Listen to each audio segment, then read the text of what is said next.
Bonjour à tous, on se retrouve sur Paris Turf Live, l'émission quotidienne réservée au quintet 5 sur 5.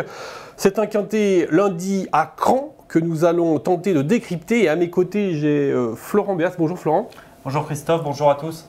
Alors c'est une piste un peu particulière, Cran. Je crois que tu la connais bien d'ailleurs, parce que tu es originaire d'Angers, il me semble. Ouais, c'est une piste qui tourne beaucoup. C'est un hippodrome assez particulier qui ne favorise pas forcément les attentistes, car les chevaux souvent les mieux placés à l'entrée de la ligne droite peuvent souvent aller loin. Mais toutefois, si l'épreuve est suffisamment sélective, on peut également revenir de l'arrière-garde. Le principal est de ne pas forcément négocier le dernier virage en épaisseur, car là, ça peut être rédhibitoire. D'accord, donc on va aller tout de suite à ta sélection. Donc tu as choisi 8 chevaux, tu as retenu 8 chevaux. Donc oui, tout d'abord en tête le 6 Ayoros, suivi du 12 Omayestel, le numéro 13 Atomic Waves, le 9 Kizuna, le 7 Testibar, le 4 Purple American, le 11 Vashti et enfin le 5 Funky Marie.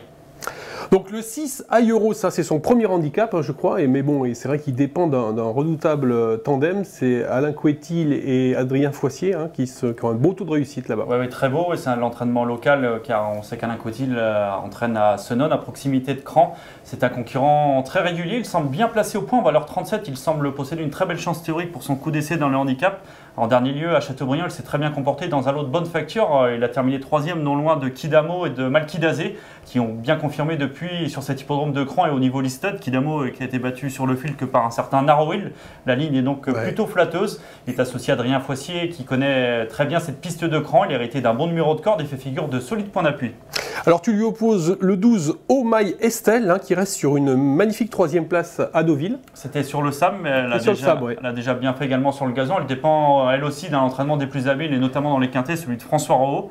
Elle a très peu couru cette année, elle est en forme ascendante. Elle aborde cette fin de saison avec une fraîcheur évidente et associée à Alexis Badel et sous 53,5 kg, elle a certainement un beau rôle à jouer. Ensuite, le 13, c'est Atomic Waves. Atomic Waves qui est entraîné par William Walton. Ouais, dans le sud-ouest par l'habile William Walton. Il a relativement peu couru cette année, lui aussi. Il a connu une interruption de carrière de près d'un an. Mais il reste sur plusieurs tentatives de choix, notamment en terminant 3e d'un quintet à Vichy. Depuis, il a confirmé à Deauville en terminant 2e de Wolverine. Ouais, irréprochable. Donc on va justement entendre William Walton qui a été interrogé par Emmanuel Rivron. Donc on va écouter Monsieur Walton. Il est en pleine forme le matin, donc voilà, c'est pour ça qu'on va à Cran lundi. Alors, il a fini 3e d'un quintet à Vichy et après il a fait un essai sur 3200 mètres, un essai concluant. Oui, tout à fait, il a bien fait la distance. Voilà, un cheval qui a beaucoup d'abattage, la grande action et qui va tout le temps, donc c'est pour ça qu'on recourt sur ces longues distances. Est-ce que le tracé de Cran qui tourne quand même pas mal peut l'embêter? Non, c'est un cheval maniable qui monte aux avant-postes. Je pense qu'il va. Enfin, on va voir, mais je pense qu'il devrait s'adapter au tracé. C'est un cheval qui a déjà bien fait sur le bon terrain, il va partout.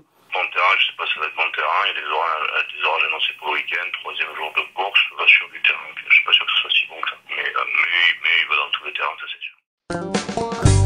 Donc convaincu, Florent? Bah oui, William Walton a l'air relativement en confiance. Il effectue le déplacement du sud-ouest, c'est certainement pas par hasard. Son concurrent s'adapte à tout. Il n'y a aucune raison qu'il ne s'adapte pas au tracé de Cran.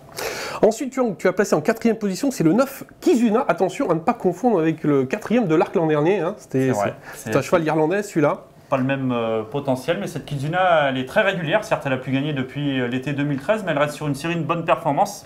Et notamment en dernier lieu où elle a été rallongée avec succès dans le Grand Handicap de la Manche, prenant une très bonne 3e place. Alors là, justement, je te coupe, mais on a vraiment une interview très intéressante de Tony Clout, qui a été interrogé par Gilles Pommade.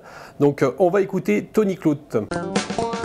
Vous présentez Kizuna lundi à Cran. Vous avez eu le nez creux en la rallongeant la dernière fois dans le Grand Handicap de la Manche.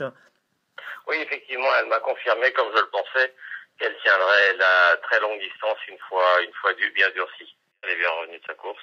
D'accord. Donc j'espère être à l'arrivée. C'est un parcours qui devrait lui convenir en principe. C'est un peu tournicotant, mais elle aime bien aller dans les chevaux de tête.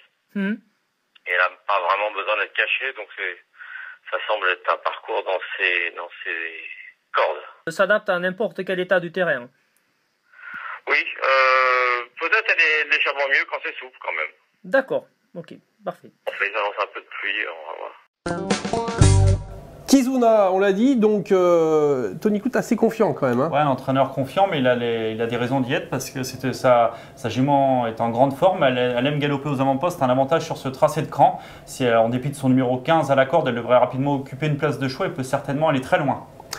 Alors, j'ai retenu dans ta sélection le 11 Vashti, hein, que tu as placé, je crois, c'est en 7e position. Mais alors, ce Vashti, étonnant parce que c'était quand même en demi-teinte ces derniers temps. Ouais, hein. elle est pas très régulière, elle est intermittente, mais jugée sur ce qu'elle a fait de mieux, elle peut certainement espérer faire parler d'elle.